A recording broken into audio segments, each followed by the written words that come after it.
Elle est l'une des actrices françaises les plus connues au monde. Il est l'un des réalisateurs les plus en vue en France. À deux, ils forment l'un des couples les plus glamour du cinéma. Vous les avez reconnus, Marion Cotillard et Guillaume Canet débarquent sur la Croisette. He's being released next week for good behavior. The only thing is he needs a job. He's your fucking brother. Don't fool yourself, Mary. I never give a shit about us. C'est la deuxième fois que Guillaume Canet dirige sa compagne dans un film. J'avais déjà adoré travailler avec lui sur les petits mouchoirs. Et là, j'ai retrouvé cette même énergie, cette même fascination que j'ai de le voir sur un plateau. Et j'adorerais retravailler avec lui. Je pourrais faire 20 films avec lui. C'est en revanche la première fois que Guillaume Canet tourne aux États-Unis. Pour Blood Ties, le Français s'est entouré des plus grands, James Gray en co-scénariste et Clive Owen à l'écran. J'aime son énergie, j'aime sa passion, son enthousiasme. Il est très intelligent. J'aime beaucoup son travail et cela a été facile pour moi d'accepter le rôle. Blood Ties est la version américaine des Liens du sang de Jacques Maillot où Guillaume Canet jouait aux côtés de François Cluzet. Cette fois, il raconte cette histoire derrière la caméra. Je me suis imaginé que cette histoire transposée à Brooklyn dans les années 70 pourrait être très forte. Et j'avais envie de personnages forts, et j'avais envie aussi surtout d'un cinéma qui m'a fait rêver, qui est le cinéma des années 70 américain. Pour être tout à fait franc, je n'avais pas du tout aimé Les Petits Mouchoirs il y a 4 ans. En revanche, j'avais beaucoup aimé Ne le lis à personne en 2007. Et là, comme dans Ne le lis à personne, c'est un polar, mais complètement différent. C'est un univers différent. On est à New York, c'est un film entièrement tourné en anglais. Mais en tout cas, c'est un genre, le polar, qui convient bien mieux à Guillaume Canet, selon moi. Et puis ce n'était pas l'un des films les plus attendus de cette compétition, il fait pourtant beaucoup parler de lui, Borgman d'Alex van Warmerdam. En racontant l'histoire d'un tueur loufoque s'en prenant à une famille, le réalisateur néerlandais signe un thriller aussi drôle que noir, comme il le raconte à F. Jackson.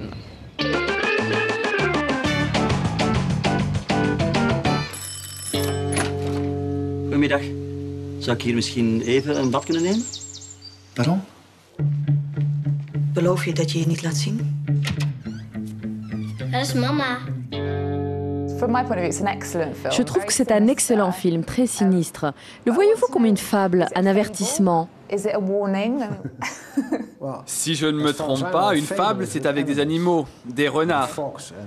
Quoi qu'il y a ici des canards. Donc je présume que oui, ça pourrait être une fable. Comment ce film a commencé pour vous? J'avais quelque chose de méchant à l'esprit. Dans tous mes films, quelqu'un est tué ou quelque chose de terrible arrive. Mais dans ce film, je voulais quelqu'un qui tue avec élégance. C'est ce que j'allais dire. Borgman est démoniaque, mais de façon tendre, presque amicale. On ne le déteste pas. Non, on ne le déteste pas, même s'il est démoniaque. Pourquoi avoir créé un personnage comme ça? Parce que c'est plaisant. C'est beau à voir. Habituellement, dans les films, les gens sont tués de manière violente et le public se cache les yeux. Mais c'est du déjà vu, ça. Les films actuels cherchent toujours à mettre en avant le côté animal de l'homme. Beaucoup de choses se passent dans le film et finalement, il y a peu d'explications. Il y a beaucoup de questions sans réponse. Tous mes films précédents étaient très clairs, très directs. Ils ne montraient rien de plus que ce qu'on voyait à l'écran. Mais ici, je voulais faire un film suggestif, c'était mon but. Même dans le montage, nous avons enlevé beaucoup d'informations, beaucoup d'explications afin de titiller les imaginations, de suggérer qu'il y a plusieurs réponses.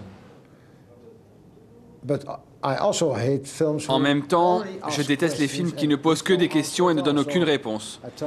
J'ai essayé de trouver un juste milieu. Heb je daar een bad mee? Nee. Er is iets om ons heen. Iets wat buiten ons is en af en toe naar binnen glipt. À un moment dans le film, la mère dit « Nous sommes heureux, alors nous sommes punis ». Est-ce votre vision des choses?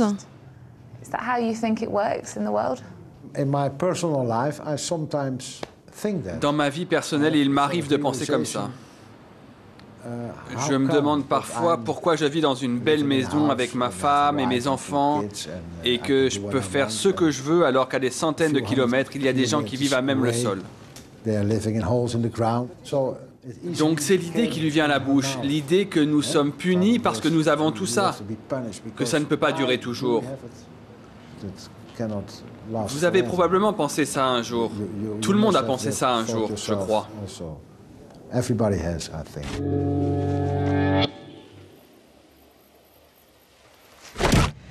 Si les réalisateurs comme Alex Van Warmerdam capturent le monde sur grand écran, d'autres le dessinent d'un coup de crayon. Plantu est lui aussi ici à Cannes. Il profite du festival pour promouvoir son association créée en 2006, Cartooning for Peace. Claire Debizère et Kat Nicholson l'ont rencontré.